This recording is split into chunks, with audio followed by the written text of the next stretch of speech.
या ब्राह्मण के बालक को खीर का भोजन करा दिया जाए।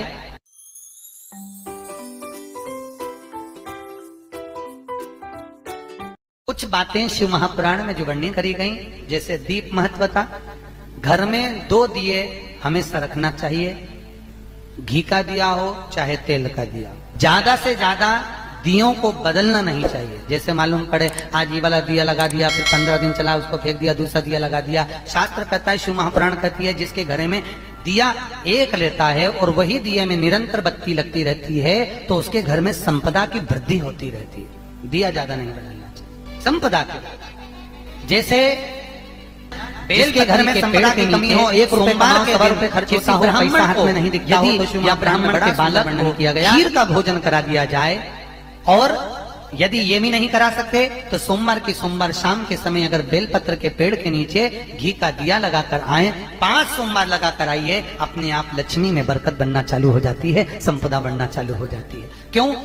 रुद्राक्ष का वृक्ष भगवान शंकर के नयन अश्रु से बना है और बेलपत्री का वृक्ष माता पार्वती के नयन अश्रु से बना है। एक बात मेरी माताओं से कहना चाहूंगा, अगर घर में बच्चे चिड़चिड़े हों, क्रोध कर रहे हों, घर में बच्चे कहने पर नहीं चल रहे हों, कहीं ना कहीं तुमको ऐसा लग रहा है कि हमारे घर के बच्चे गलत संगत में जा रहे हैं, पढ़ाई में मन नहीं लग रहा, विद्याध्ययन में मन नहीं लग रहा, कहीं सत्कर्म की ओर इनका मन नहीं लग रहा, तो मेरा निवेदन रहेगा कि कभी अगर मौका मिल जाए, चंदन घिसकर, लाल चंदन को घिसकर बेलपत्री के वृक्ष पर त्रिपुंड लगाइए और बेलपत्री के वृक्ष का वही त्रिपुंड लगी हुई उंगली भगवान देवाधिदेव महादेव के मंदिर में जाकर शंकर जी पे त्रिपुंड लगाइए और लगाने के बाद वही त्रिपुंड की उंगली घर पर जहां बच्चा जिस कक्ष में पढ़ाई करता हो या जहां सोता हो, उस 3 उंगली को उस घर के किसी भी टेबल, अलमारी, किसी भी स्थान पर ले जाकर लगा दीजिए। वो बच्चा कभी गलत संगत की ओर नहीं जा सकता। और उसमें शिव जी का एक नाम का स्मरण करना है,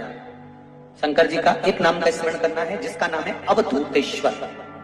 क्या नाम है शिव जी का नाम? अवधूतेश्वर। तो क्यों ना करें मंगल वाले, ये कहीं हमारे को मंगल है परेशान कर रहा है, मंगल है विवाह नहीं हो रहा, मंगलिक है विवाह नहीं हो रहा, अरे करो ना। शिव महापुराण खोलकर तो देखो, लिंग पुराण खोलकर तो देखो, नर्मदा पुराण खोलकर देखो, एक एक चीज का अनुमोदन हैगा। स्वयं जन्म देने वाला भी भोलेनाथ है, जन्म वो देता है, मरण देने वाला, मृत्यु देने वाला भी वही है। वो कहेगा तब मृत्यु होगी, अकाल मृत्यु वो मरे, जो काम करे चंडाल का, काल उसका क्या बिगाड़े, जो भक्त हो महा काल शंकर देने वरण विवाह। गुरुजी लड़की को मंगल है, गुरुजी लड़के को मंगल है, क्या करा जाए?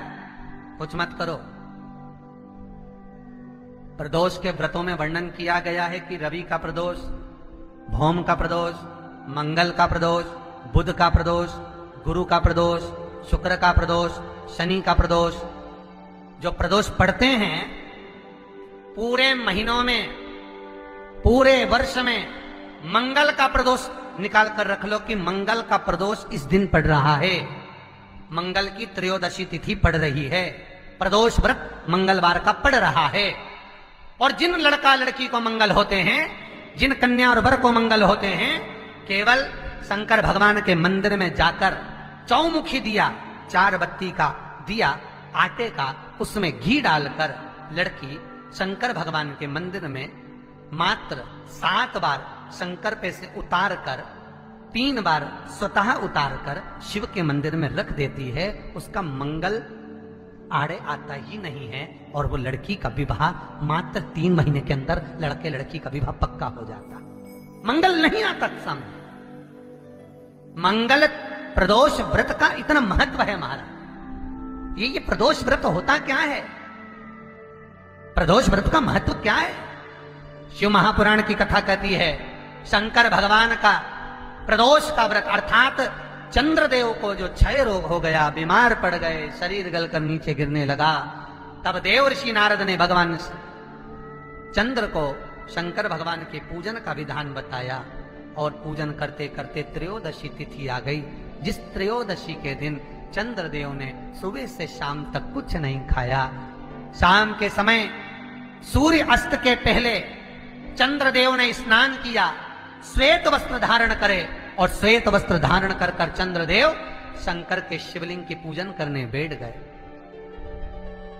शंकर भगवान के शिवलिंग की पूजन जब चंद्रदेव ने करी, हाथ में अक्षत लेकर चंद्रदेव ने शंकर को समर्पित करे।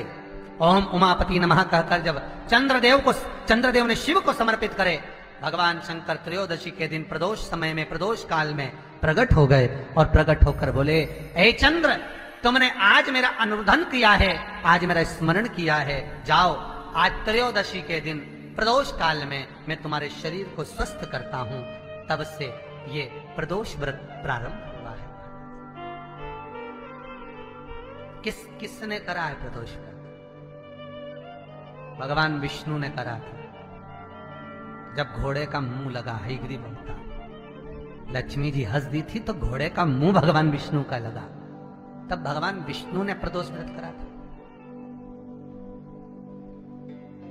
भगवान विष्णु। हम ये नहीं कहते कि हम कुछ कर देंगे, हम ये नहीं कहते कि हमारे पास कोई विद्या है। मेरा निवेदन आप सबसे है, आप सबसे भी मैं निवेदन करना चाहूंगा। कई माताएं फोन कर बोलती हैं हमारे को कष्ट है, हमें गुरुजी से बात करना है, हमको ये पूछना है। हम नहीं, आपसे निवेदन है, कुछ पूछने के लिए आप कभी भी कॉल ना करिए, फोन ना करिए। कुछ पूछने के लिए आप मैसेज ना करिए, हम नहीं बता पाएंगे। क्यों? क्योंकि शिव महापुराण में जो लिखा है हम केवल वो बता सकते हैं और केवल पुराण में बता पाएंगे। हम यहाँ से नीचे उतरे, हम वही साधारण से मनुष्य हैं जो आप टीवी के सामने बैठे हो, वही की वही हम भी हैं। केवल ये व्यासपीठ, ये पुराण, ये शास्त्र, इसके सिवाय हमारे पास कोई विद्या है ना हम कुछ जानते।